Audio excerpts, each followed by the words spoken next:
Hey everybody, this is Pete A. Turner from Lions Rock Productions, the Break It Down show. I'm filling in today for John on the intro because I've known today's guest for over 25 years. He is a longtime friend of mine, someone I knew back in my days in the Army in Germany, in the mighty 165th MI Battalion. Now, you've heard a few shows where I've had other peers from that time frame on, and what I love about this is Brian Fuller was one of those guests, and also Carl Kinninger. Now, I'm going to continue to show you guys these people, but in fact, we really were counterintelligence agents. We really were spies. Our day-to-day job involved around some kind of collection or prevention of collection against us. The reality is actually a lot more interesting. You know, how we went about our training, when we felt confident about our ability to collect, actually getting a chance to collect. That's what I think makes these Spy versus Spies episodes truly unique and unattainable anywhere else. I'm trying to give all of us the ability to, one, sit in on a conversation that you're like, man, I'd love to meet this guy. And that's totally what happens here, because Jeff is such a likable guy. He's from Georgia, and I'm positive if any of you met him, you would be like, oh, that's my friend. We have a good time. But also, just to illustrate really what is a spy. I mean, all we really get to know is like the NSA, the CIA. We don't know anything about those guys. And then also what we see in movies, which just isn't really reality. Here is the reality. This episode really gives you an idea of what it takes to become someone who can go into an area unknown, unfamiliar, not ethnically from that area, and start to pull information in. So I really hope you guys enjoy Felmet as much as I do. Jeff is a great friend of mine. If you get a chance, take a look at the picture that accompanies this episode, because one, it's Jeff and I back in the 90s in our Playboy days, but also a gorgeous lady who I have no idea where she is now or what her name was, but we met her in Denmark for a moment, grabbed a picture, and this was what was great about Germany in the 90s. We got a chance to go out and travel, and you're to seeing Jeff and I probably at just one of the highest points in our friendship, having a great time on the road and just doing what Americans do, find people to fall in love with. I love all of you guys. I do all of this out of love to tell stories, whether you live in Europe, Asia, Africa, South America, North America, all these different continents. People listen to the Break It Down show, and from my heart, I really, truly thank you. Feel encouraged to reach out to me on Twitter at Pete A. Turner, or Facebook, or Instagram. We want to hear from you. We want to talk to you guys. And if you would do me this favor, subscribe, rate, review, wherever you listen to the show. It would really be helpful to us. It really helps others to discover the show. If you like it, share it. That's how you help. That right there is a big, big help. And then one more thing I want to make sure we mention is that we've officially partnered with Scott Husing's charity, Save the Brave. These guys are doing legit work. These are my people. I talk to them. I know. They take service members who have PTSD and they get them out of their environment, surround them with fellowship, give them a great day. And they're really, look, all of the money goes towards this cause. I think maybe 3% of the money goes towards administration. Everybody works for free. And I don't charge them for this. I do this out of the goodness of what we have to do here with our service charter. So again, thanks to everybody. Thanks to Jeff. You guys are really going to enjoy this chat. And now, Jeff Felmet. Lions Rock Productions. This is Jay This Moore. is Greg Proops. This is Jordan Harbinger. This is Dexter from The Offspring. This is Nathan This is East. Sebastian Younger. This is Rick Marotta. This is Stuart Copeland. This is Mick Gillette. This is Andy Summers. Hey, this is Skunk Baxter. This is Gabby Reese. This is Rob Bell. Hey, this is John Leon Guerrero. Hey, and this is Pete A. Turner. Hey, this is Jeff Felmet, and you're listening to the Break It Down Show. And now, the Break It Down Show with John Leon Guerrero and Pete A. Turner. Yes. Jeff is a friend of mine from, Jeff, 25 years ago now. And That's right. we actually first met in AIT. You were a class or two ahead of me. I remember you being there. But you know how it is when you're in school. You don't really, it's like the older class people don't really associate with the younger class folks much.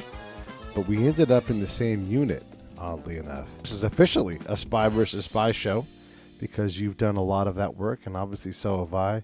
So we were assigned together in Germany, and I just wanted to take a chance to check in with you, because you're one of my favorite people from that era of my life. It's still one of my favorite people, but it was always great because you were down, you were ready to have fun, you were ready to work and all those things, and I love the heck out of you, and thanks for coming on the show, man. Hey, no problem. Thanks for having me. let's talk a little bit about those days in Germany. You were in Heidelberg. You would often come up to us to hang out. We would often come down to you. But what are some of your memories from that time of our life? Oh, geez, I remember how cool it was living over in a foreign country, being young.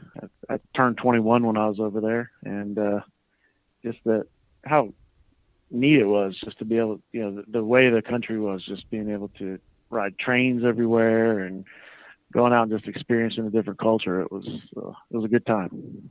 When you look at the experience that we had specifically in terms of, let's talk about training, going to a Schaffenberg, because what a lot of folks don't realize is, like, when I say I'm a spy, they don't understand. They understand it more than when I say I'm a counterintelligence agent, though. And this is what I've learned, right? So if I say, I was a counterintelligence agent, a badged, credentialed federal agent, they're like, I don't know what that means. But if I say I was a spy, they at least have a response. It's not always a positive one. It's like, what are you talking about? Why would you say that? That kind of thing. So let's talk a little bit about what it meant to be a spy for us in our era. What kind of things did you do on a day-to-day basis when you were working? Because you worked out at a field office, which is a pretty sweet gig. Yeah. So my day-to-day basis when we were in Germany was to do security clearance investigations, basically. So we took on the arm. Who was it we were working for? Defense Intelligence Service, I guess. We were doing their stuff, and we were just basically updating soldiers' security clearances. But that we were always training for the idea of the deployment, which we got to do down in Bosnia. But mostly, I say it was definitely two different realms that we were in. I mean, it was like our job was very spread out. Lots of different things. Yeah, it's hard because you really had a 9-to-5 job doing these clearances. And just so the audience understands, Jeff's job was to wear a suit, which is not normal for a 21-year-old Army kid, go out and engage with people in his region, which was Heidelberg, and fucking lucky you, and have conversations with, the person themselves who had the clearance, but also the people around them. And there's a lot of dead ends that you have to go and chase, because you have to think about this. The Army's always moving people around. So a guy that he worked with 2 years ago, the person you're looking into worked with 2 years ago is gone. But you have to do your due diligence to go find that person. They're not here. They moved on. They've been reassigned to somewhere else. Hey, this is Pete. Real quick, I just want to let you guys know we are proud to announce our official support of Save the Brave, a certified nonprofit 501c3 with a charter of helping veterans with post-traumatic stress. Here's how you can help. Go to SaveTheBrave.com, click on the link on the website, and my recommendation is this. Subscribe. Give them $20 a month. You've got subscriptions that you can turn off right now that you're not using that are $20 a month. Swap that out. Get involved. Let's help these folks out. They've been reassigned to somewhere else. So you spend a lot of time, it seemed to me, Jeff, tell me if I'm wrong, you spend a lot of time not interviewing people and more just trying to find people to interview. Yeah, I think part of the biggest thing was we would develop references. So, I mean, the guy that you put down on your paperwork as being a reference is not the guy we want to talk to. We want to talk to the other people that guy knew you. So yeah, we would do a lot of that, just going around. I mean, it would really depend on what level we were at. Sometimes we went out and talked to people that other investigators in other parts of the country figured out that we needed to go talk to, and they would task us with specific individuals to go talk to, or we would, go to the records checks and just check the MP station, make sure they never got arrested while they were there or whatever. It was just a lot of it was mundane stuff. The part I enjoyed the most was getting to go talk to generals and having them call me sir when I walked in their office, even though they obviously knew who I was. So. Yeah, and that work was, like you said, it was mixed with this whole, get ready to go to war. There was no war, but we didn't know what else to do, so we had to maintain our tactical proficiency in tactical things while still remaining proficient in the strategic investigation side of things. Did you feel like did you ever really, look, we were young agents back then. Did you feel like you ever really got developed in anything because we had so much to cover? You know what? I don't. Honestly, I felt like I was just knew enough to be dangerous in a lot of things. You know, I mean, I would go one day I'm out checking oil and tires in my Humvee all day, and the next day I'm putting on a suit and doing interviews, and the next day we're practicing setting up camouflage netting, and then we'd go to the field and do surveillance training. I mean, so it was just so much different stuff. It was Yeah, let's talk about going to the field. 'Cause weird. I now look fondly upon that time. I did not look forward to it when we were doing it, because there was just so much bullshit around going. You know, you had to maintain a stove, and and it was like everybody else got to do planning things, and then knuckleheads like us had to go out, and like you said, one day it'd be like Fuller and I in a container somewhere, scrubbing with steel brushes, scrubbing down stoves so they wouldn't be rusty. And then you're like, but the whole manifold here is broken. And as long as it looks good, as long as it's oiled up and not rusty, that's all. But it's not going to work. It doesn't have the right parts.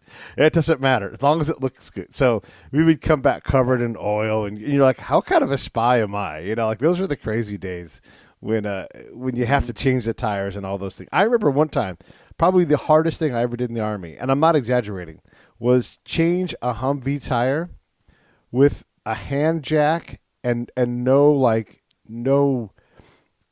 real wrench. I had this wrench that they brought with the Humvee that was like a 10-fold, like extended out, and then you would wrench on the nut. Oh, it was so impossible. Like if you're picturing the standard tire changing, like X wrench or T wrench, whatever you call those things, not that. The shittiest version of that possible. And it took me hours in Bosnia to change one damn tire because I couldn't just drive over to the motor pool where they actually had tools. I had to use the hand tools, and it was the stupidest fucking thing ever. Well, I never had to do that, thank God. You didn't have to break a tire apart and put a new tire on there, did you? On a rim? Did you have to do that, or just take one tire off and put another tire on? Taking that one tire off and putting it back on was a significant challenge with the tools I was given. I was giving something less than a socket wrench to do it with. And I'm not even joking. Like that was the if I could, I have to find a picture of that stupid tool. It literally was like, let's picture a foot-long piece of metal that was segmented so you could make it 3 feet long.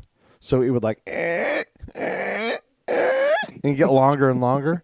And that thing, you would go to twist it and put torque on it, and the whole wrench, I was worried that I was going to break the wrench, and now I'm trying to break, 120 pounds of torque on this thing, and it's freezing fucking cold outside, and we got trained all the time. Don't touch metal. And then I have all this metal that I'm touching constantly by myself, by the way. Nobody else out there, just freezing my ass off, changing a fucking tire. Wow. It's dumb. Wow. Yeah, no, lucky I didn't have to do that. I just had to clean a lot of shit buckets from the latrine. That's what I had to do. But you did get to do some of the spy work. Now, maybe, so in Bosnia, did you get to do much, or were you guys not properly employed there? Well, I don't know how it was where you're at, but basically we were in the town of Kladanj, and we went back and forth across into Serbia pretty much every day, but they kept us with a group. So we would go out with civil affairs and psychological ops and then us.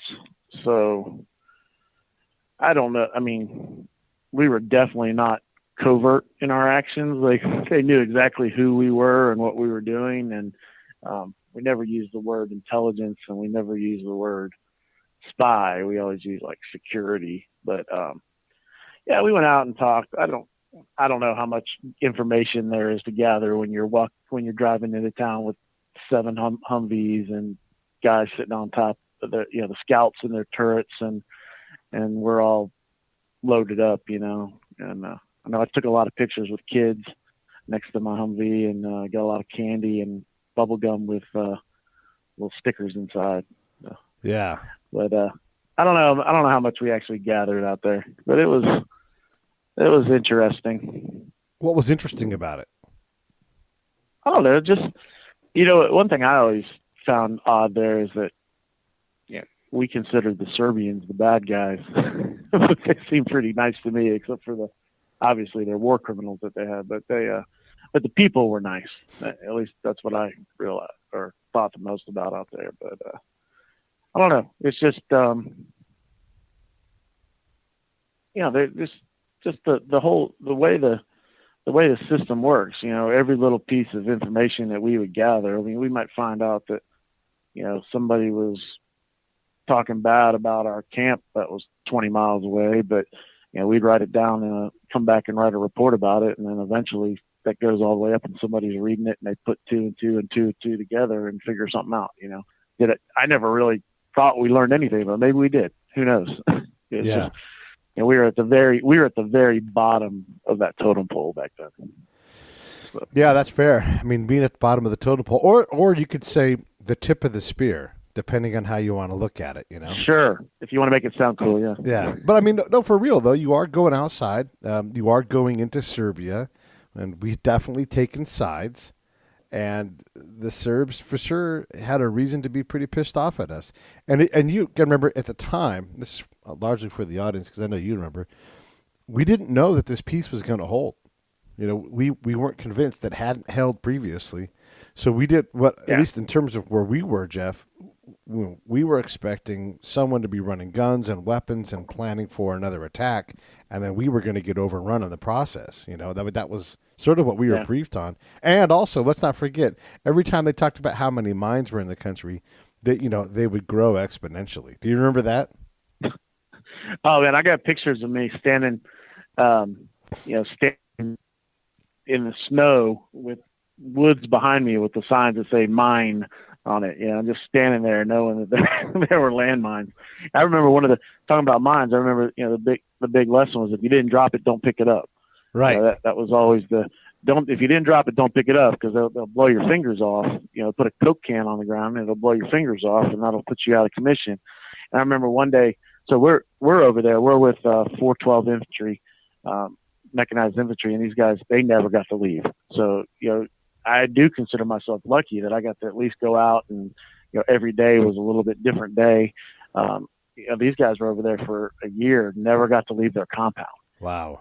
And they were just going nuts. And I remember one day we were coming back from our mission, and the sergeant major had his guys outside of camp walking down the road, picking up trash. Oh my God. The trash.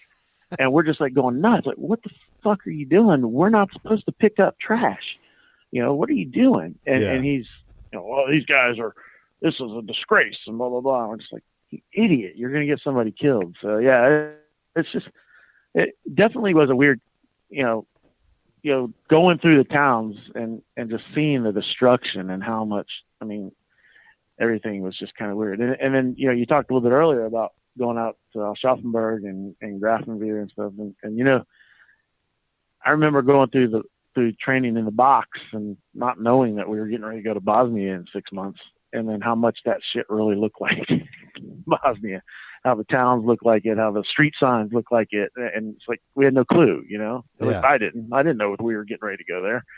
And it was just weird how much in the future they had been planning for that stuff.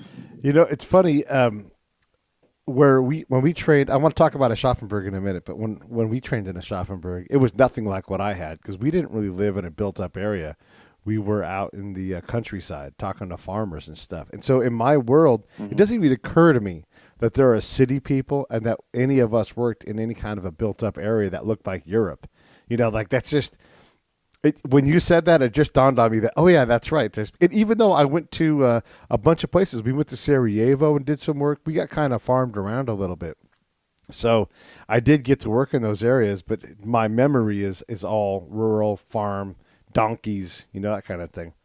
I want to ask you a little bit more about working out, near Serbia. It's kind of neat, too, that, like teams like yours, like ours, we got to cross international borders to go do our work. And that's pretty rare to be able to do that.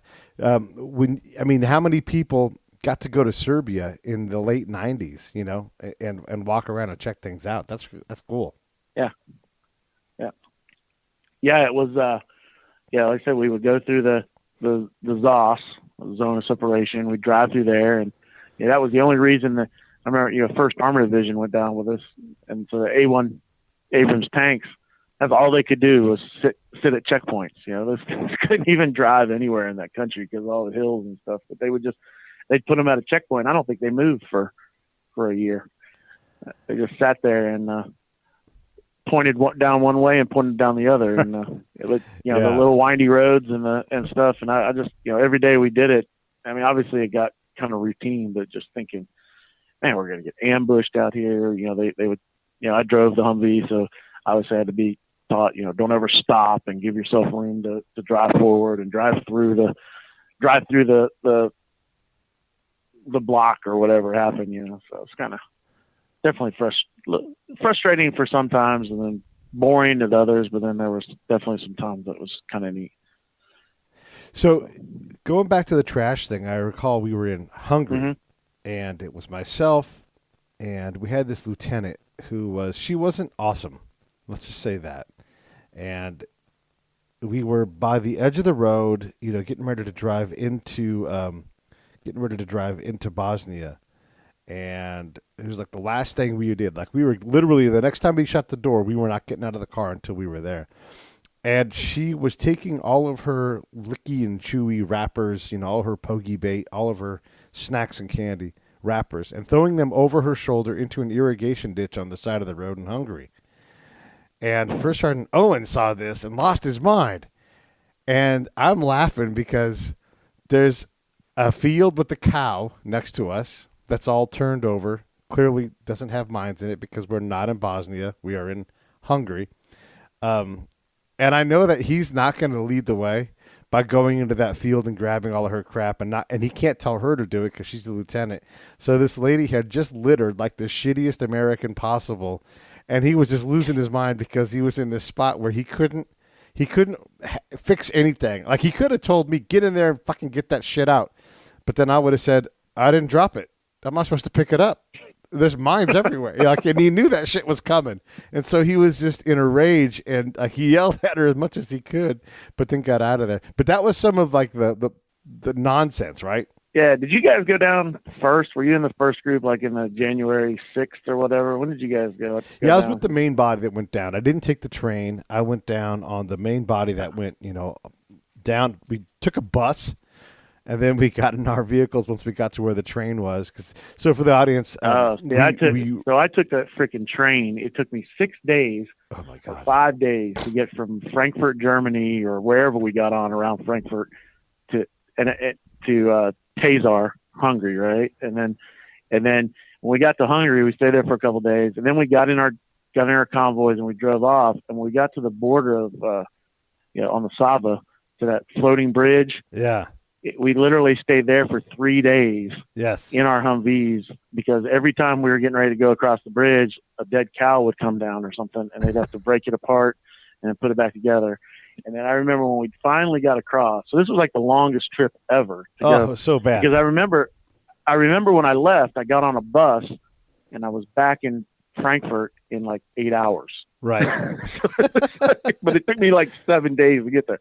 But I remember driving across into when we first went into Bosnia, and it was NFL playoffs. I'm a Pittsburgh Steelers fan. They were playing like the Indianapolis Colts in the playoffs. So I'm listening to Armed Forces Radio, and we had to get out and patrol around the vehicles because we just pulled over. We went across the river, and we just pulled over because it was dark.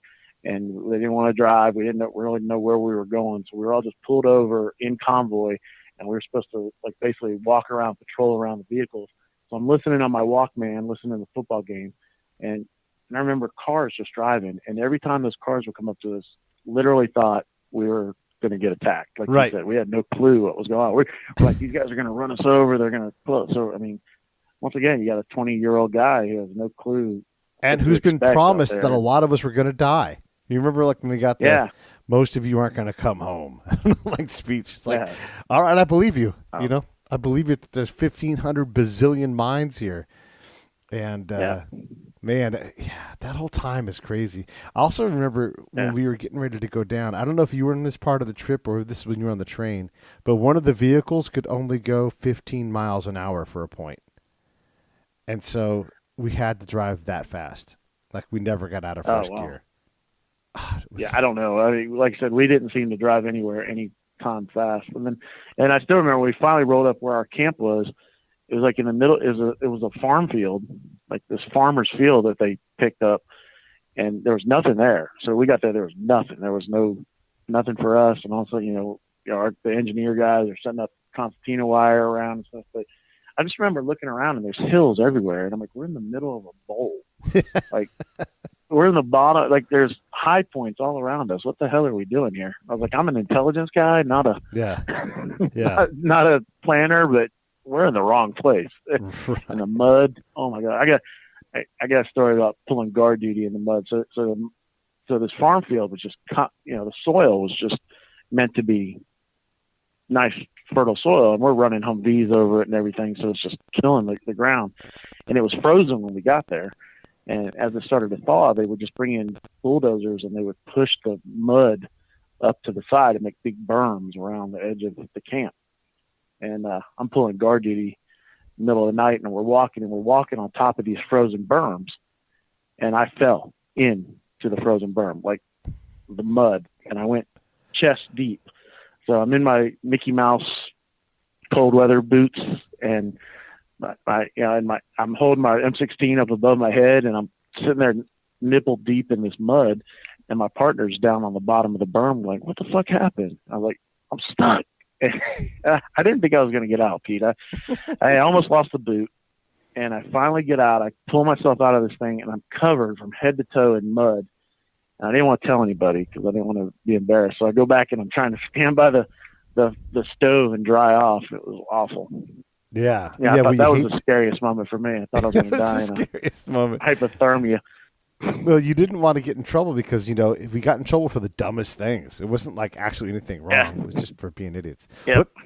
Let's talk about doing actual spy stuff in Aschaffenburg then, because that was always an interesting time. I'm going to set the stage for the audience. So we would go camping, and there's Army units that go like to field problems. They really dig in and they work on their combat skills. We really didn't have time to do that, and it wasn't really our main job. So we would drive there, we'd set up our tents, and that's already a big enough operation.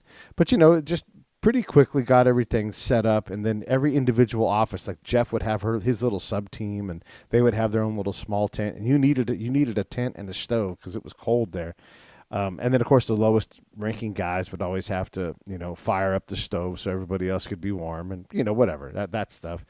And then we would have relaxed grooming standards when we were in town, meaning we could have a beard, but you couldn't have a beard in the tactical environment. So really, it was a dumb. I don't know. I don't know if you remember that, but it was like you didn't have to shave in town, but you had to be clean shaven when you were on the camp. And those two things happened in the same day all the time. But we just camped outside in a forest in Aschaffenburg, and then we just drove into town. Mm-hmm. In like buses, like 8 of us would pile out of a bus. Do you recall all this stuff? Yeah, I mean, it was just, and we kind of stank because we've been out in the, camping. I remember at one point we got to go to like a gym somewhere and take a shower. I remember that, but it was just, and we'd go into town and practice following people, and I joke around with people all the time when I see people, talking on their headsets or their Bluetooth mics and stuff. I say, we used to make such a big deal about people not noticing that we were talking to ourselves or listening to something or talking in a microphone. I said, nowadays I could put a Beats headset on and walk around the street and talk to myself all day long and no one would think twice about it. But it was just the idea that we would have to be, secretive about that stuff. And then the other thing we would do, so we didn't just do surveillance, we would do source meets. And so because of who I was and where I was, I normally played some kind of role and you guys would all meet with me, which was, for me, it turned out great training because, it'd be like Chief Underwood or, Sergeant so-and-so, these guys that actually had experience would show up and they would, work me as a source and I would get to see how they did it. It was awesome. Mm-hmm. Yeah, I think I remember meeting you at a bar one time or something. That sounds right. Coffee shop, probably. Oh, for sure, a coffee shop. Maybe it was for coffee. Yeah. Yeah, we couldn't safely drink in front of them And you didn't know when someone would show up, but for sure, that's some of the things that we did. And so I would be like the mayor of Aschaffenburg, and Jeff would show up and talk to me. Talk to me about that, Jeff, because you're trying to conduct spy operations in Germany. And granted, it's just practice, but they don't know that. Hey, this is Pete A. Turner from Lions Rock Productions. We create podcasts around here, and if you, your brand, or your company want to figure out how to do a podcast, just talk to me. I'll give you the advice on the right gear, the best plan, and show you how to take a podcast that makes sense for you, that's sustainable, that's scalable, and fun. Hit me up at pete@breakitdownshow.com. Let me help. I want to hear about it. In Germany, and granted, it's just practice, but they don't know that. Oh, I can only imagine what the people of the town thought. Somebody had to have talked to like the police department and everything else before we got there, because we were definitely sticking out like sore thumbs. I could only imagine, our bosses walking around looking at it, watching us and everything else. Somebody had to have coordinated that beforehand, because there's no way we wouldn't have aroused suspicion. But yeah, it was, sitting in McDonald's for an hour and a half waiting for somebody to walk by, just keeping your eyes on them and walking down the same street back and forth. Cause we were part of one little exercise, but it was happening over and over again while we were out there. And like how many meetings you had, you probably met with 10 people. Oh my God. Yeah. All day long. I drink, hot chocolate with cream all day long, Yeah. I even had a little allowance they gave me, because I was going to be sitting there. They're like, here's some extra money to buy food all day, Yeah. Funny. Yeah. So I did have a pretty neat experience with that. I remember we were walking. It was just members of my team. We must have been done for the day. And I don't know if you remember Nancy Richards. Sure. She spoke German. I remember one time we were walking, and this old man, really old man, came up and just started. He started crying and talking to us, and he wanted to give us hugs, and we're like, well, I don't want to, I could understand like half of what he was saying, and he pulled up his sleeve and it had the the numbers tattooed on his arm. Right. So he was a prisoner of war, or not a concentration camp, and he was just telling us how he knew we were Americans. Like once again, we stuck out like sore thumbs. He knew we were Americans, and he just wanted to hug us, and he said that the most beautiful sight he'd ever seen in his life was an American face when they came and freed him from the concentration camp. And he just wanted to give us all hugs and shake our hands. And I thought it was pretty cool. That was nice. That made me proud of what I was doing, and proud of who we were and who we were as a country, and, that kind of stuff.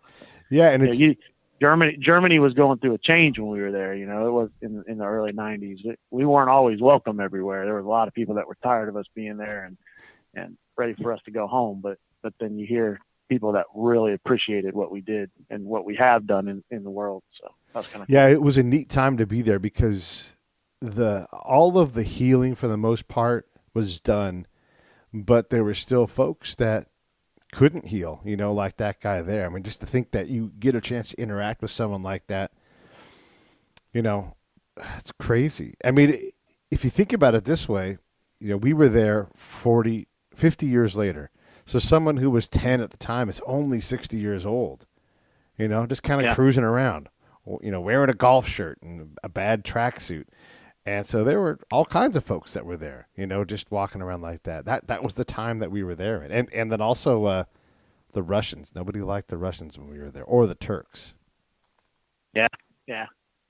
So, okay, in terms of practicing, did you feel like you got better when we'd go to Aschaffenburg and go practice all the, the meeting? By the way, one of the places where we were designated to meet at was actually, it was Spices Cafe.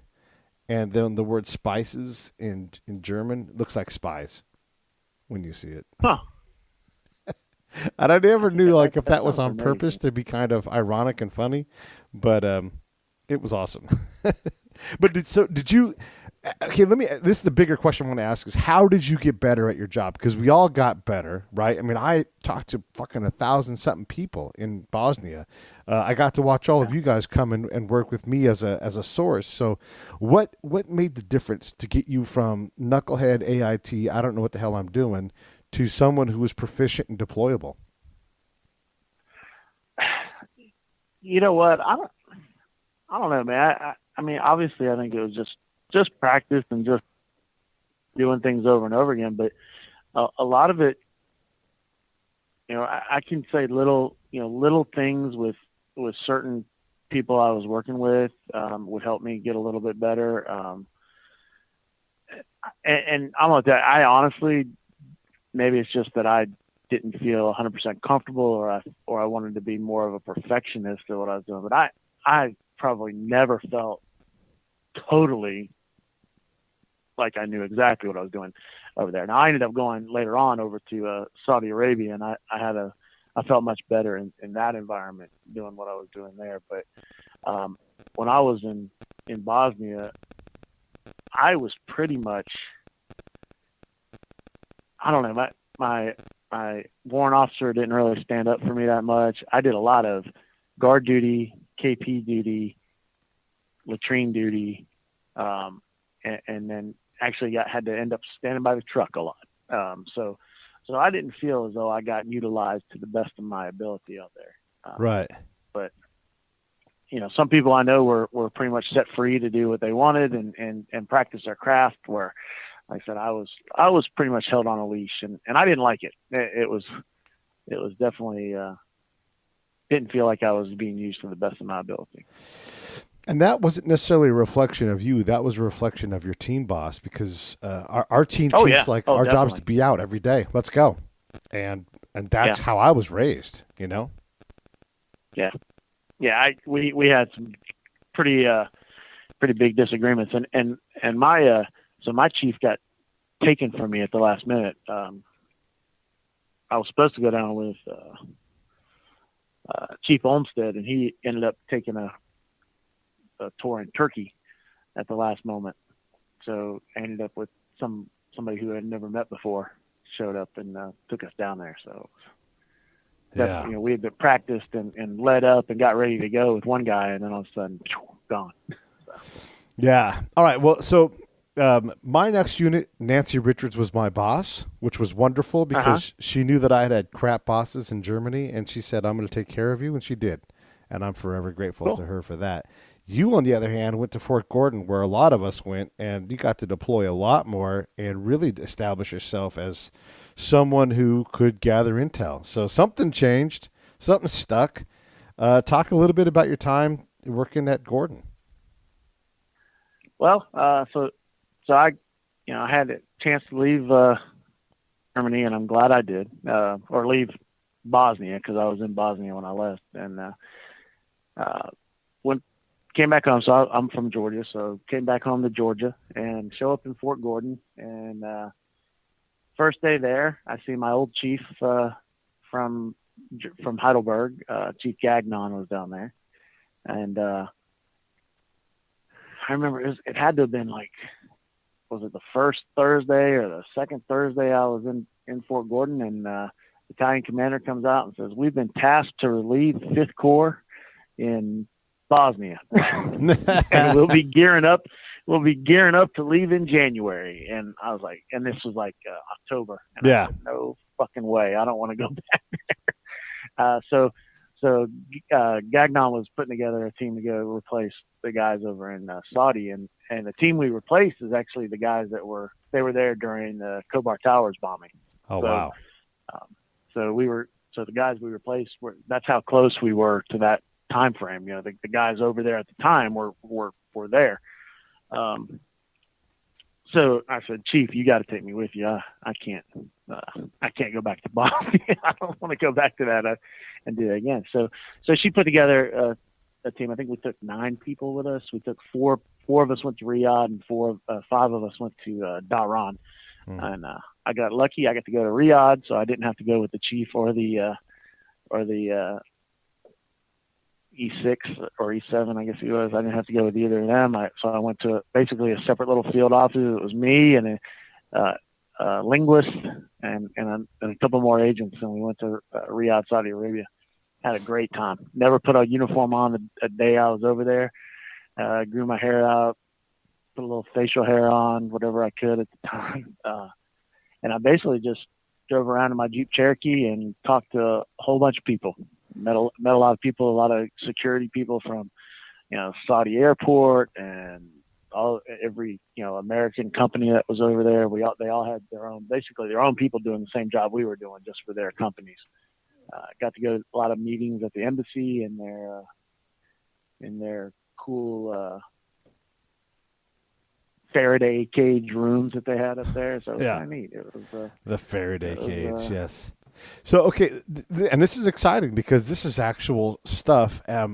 You're doing spy work. You're going out trying to find things out, largely unsupervised. And whatever supervision you had, it was more, I would assume, more guidance than you have to do this, you have to do that. It was like, go out, cultivate something, and let's start writing reports. Yeah. So got to basically wrote a lot of reports, had a lot of source meetings, a lot of source reports. But once again, I don't know if anything I talked about ever turned into anything.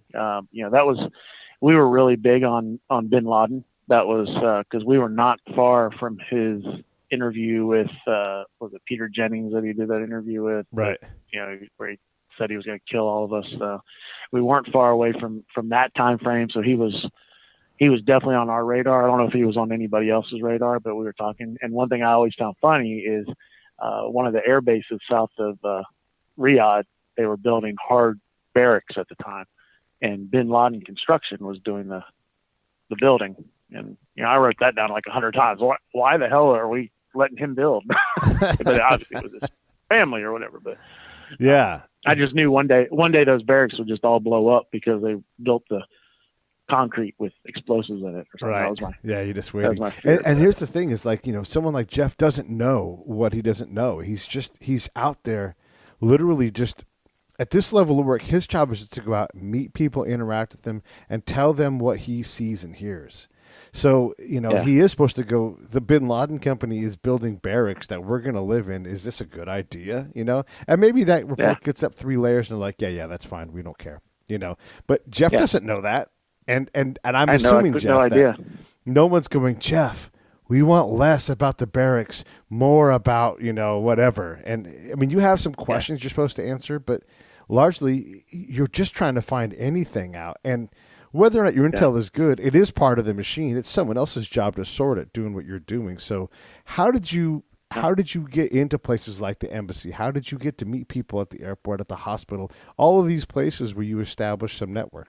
Well, I'm honest. Most of them were given to me by the offgoing team. We were, passed off, and we had like I want to say we had a 2-week overlay, and so during the first 2 weeks, the guys that were there before me would drive me around and basically introduce me to everybody that they'd been talking to, and once again, we were not super covert. I never said the word.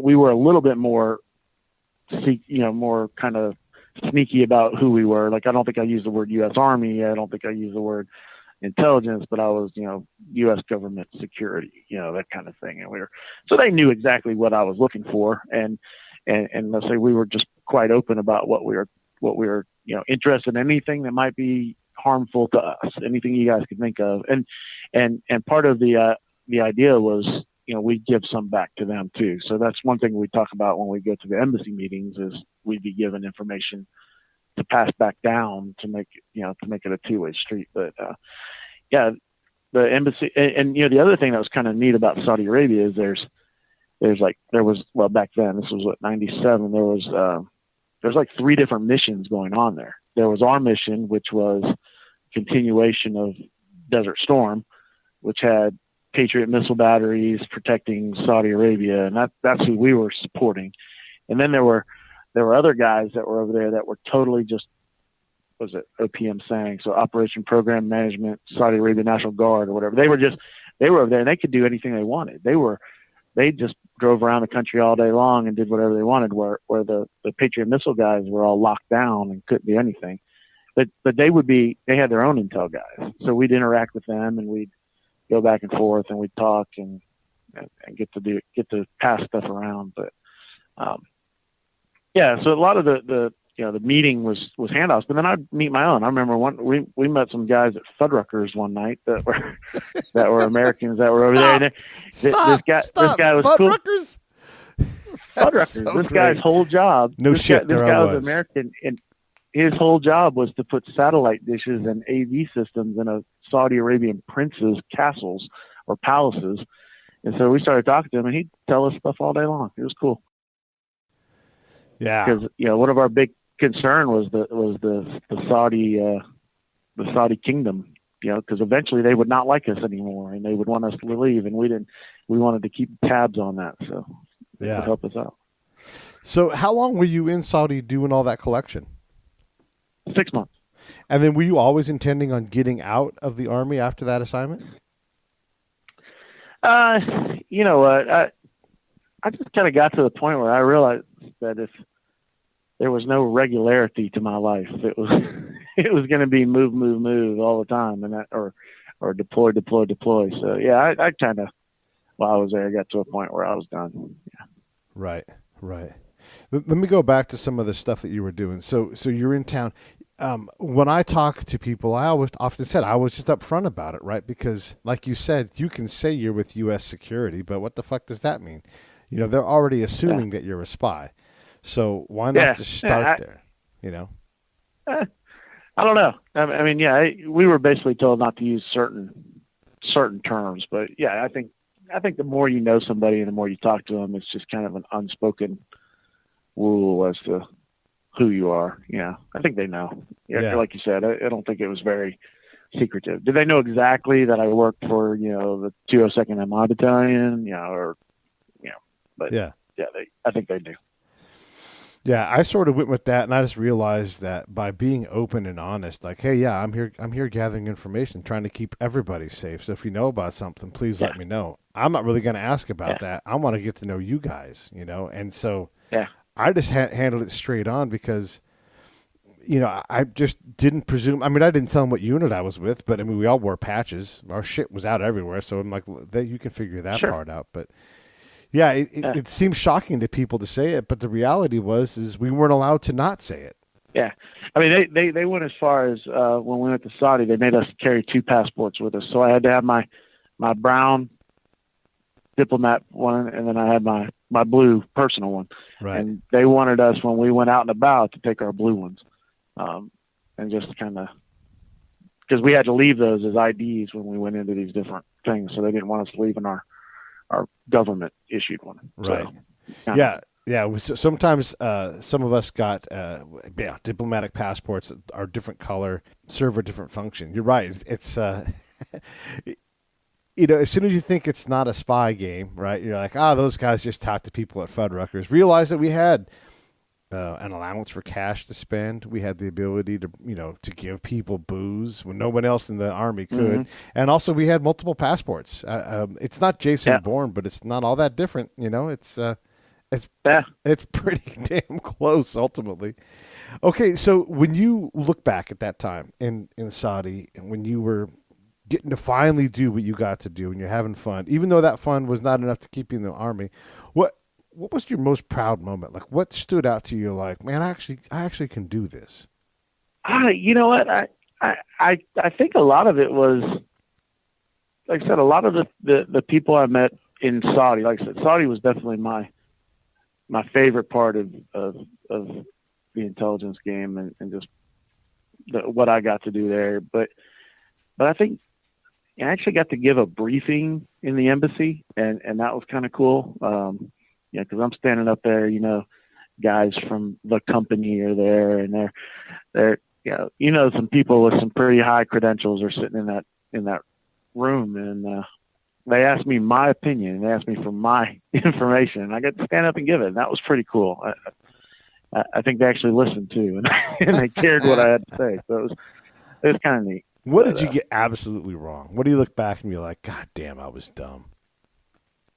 Oh. Geez, probably everything. No, I don't know, man. I don't know. I honestly don't know if like I said, once again, I don't know what I knew. I don't know what ever happened with anything I ever said, but, oh, that's a good question. I have to think about that one. I don't know. absolutely wrong. All right, all right. So what did you go on to become? Because obviously you left the Army. You wanted to stay in Georgia, where you were from. Yeah, so I got out of the Army, and I thought, I went to college actually.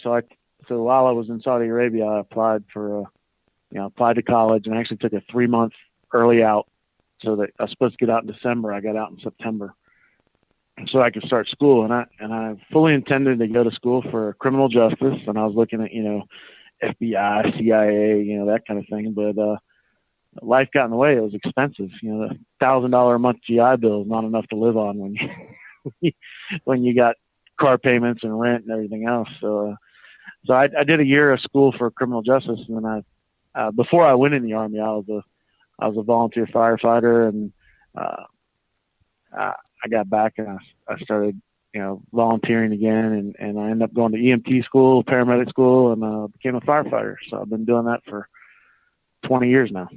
Wow.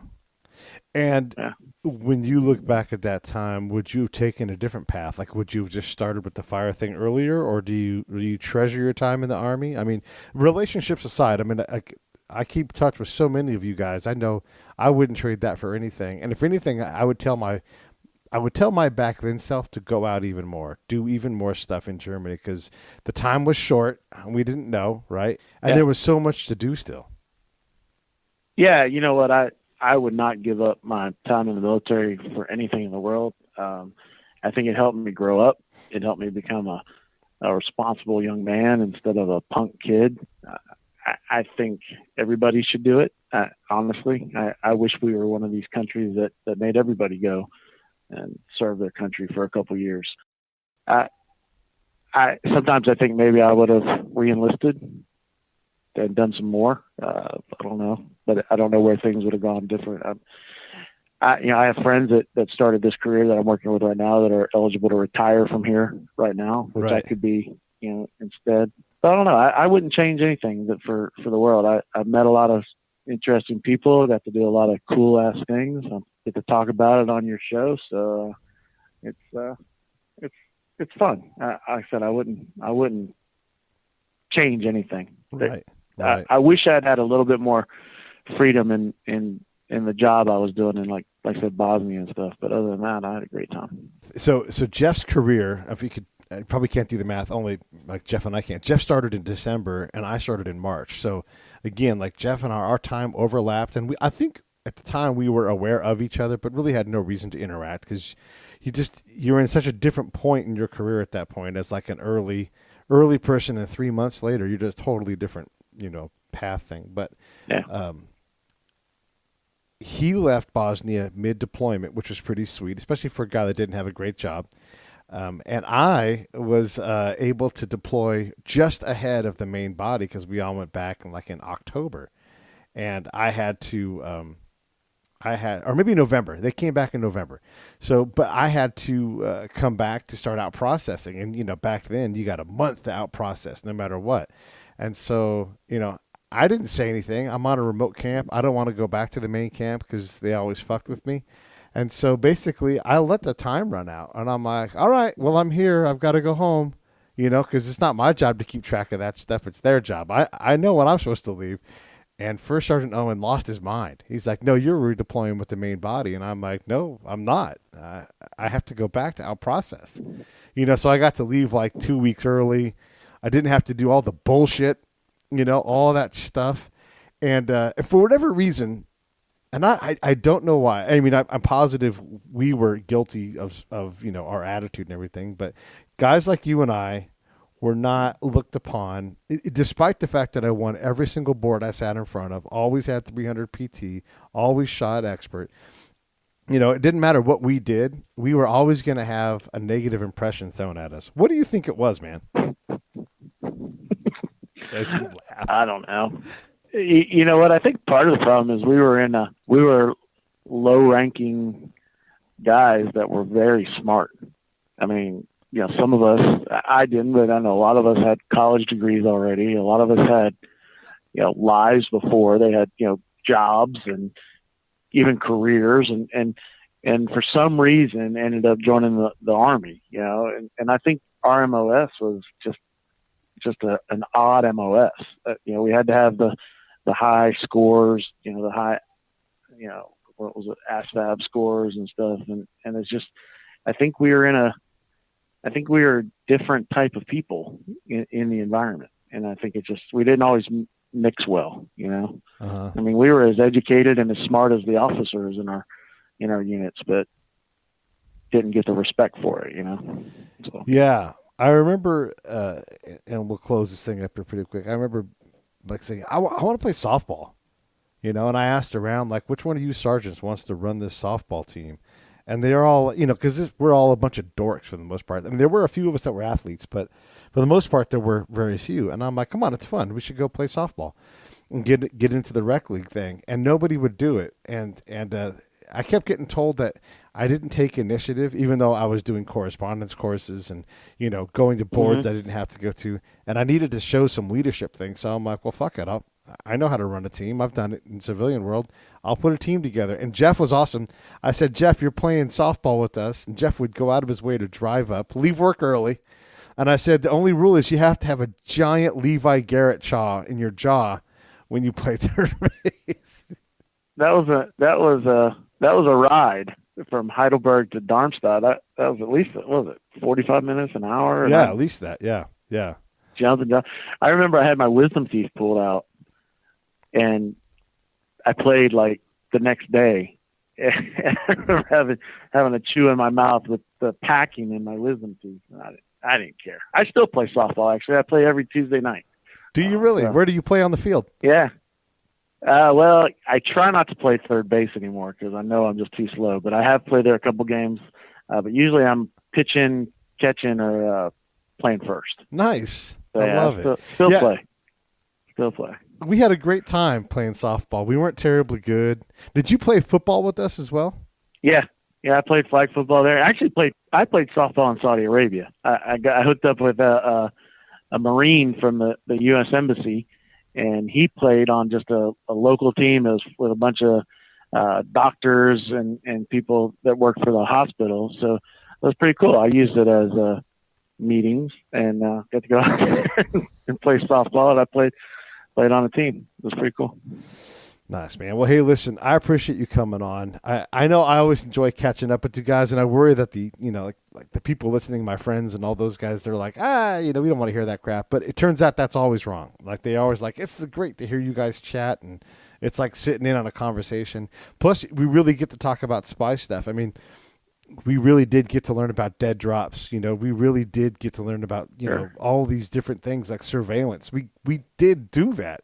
When we went through the schoolhouse, I think my class was the last class to have as much surveillance as they taught anybody. And within a year, it was all gone, So we really got to go drive around government cars with radios in our ears and go, and then talking there's a code that we all talk. It's not classified, but it's sensitive. But we used code words so that we could literally talk out in front of people, and they wouldn't know what we were saying, but they would know we were saying weird shit. So we really did get to go do this. It's not an imaginary thing. And sometimes, Jeff, it blows my mind that we got to go be spies in Germany. Oh yeah. Sometimes it seems like a lifetime ago. But then when we sit here and talk, it's like it was just yesterday. Yeah, for sure. Well, listen, man, I appreciate you coming on. Thanks for hanging out. You actually work as a fire marshal in Georgia and also have your own consulting business. So anybody in Georgia who wants to get some fire expertise, my man Jeff knows what he's doing. Yeah, sure. That's great. First response safety is my business.